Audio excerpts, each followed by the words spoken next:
ఆ సిట్యుయేషన్ తర్వాత డబ్బు సంపాదించాలని ఎందుకనుకున్నారు? దేనికి జాయిన్ చేసుకున్నారు? డబ్బులు ఒక 50,000 ఇచ్చి జాయిన్ చేసుకోరా? అంటే చెప్పండి. అంతకుముందు వెళ్ళే హాస్పిటల్ గదా! ఎప్పుడు వెళ్ళే హాస్పిటలే, కావాలని చేసుకోలేదు. ఓకే. వీళ్ళు కట్టలేరేమో అమౌంట్ అని. సో, అది మీకు బలంగా కొట్టింది. బలంగా మామూలు కాదు అసలు. ఇంకా ఆ దెబ్బతో నేను బాగా డిసైడ్ అయ్యాను. ఏదో ఒకటి చేసి సంపాదించాలి.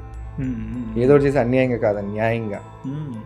గట్టిగా నాతో పాటు 10 మందికి లైఫ్ ఇవ్వాలని స్టార్ట్ పెట్టుకున్నాను ఆ రోజు. ఓకే. బట్ నేను ఇంకొకటి గూడా విన్నాను. ఒకానొక టైంలో ఆల్‌మోస్ట్ 70 లాక్స్ గూడా నష్టపోయారు. అవునండి. ఏం జరిగిందసలు? ఇది చాలా పెద్ద ఇష్యూ అండి అది. హ్మ్. బంగారం తాకట్టును విడిపించుకుంటామని మా టార్గెట్ కదా. హ్మ్. అది ఇన్సిడెంట్ కాపీలో ఈజీ మనీకి అలవాటు పడ్డారు ఓకే. జనాలు కూడా. అందరినీ తప్పట్టట్లేదండి, Hmm. ఫ్రాడ్ చేసే వాళ్ళకి చెప్తున్నాను నేను. దానివల్ల ఎన్ని కుటుంబాలు నాశనం అవుతాయో ఇప్పుడు చెప్తాను నేను.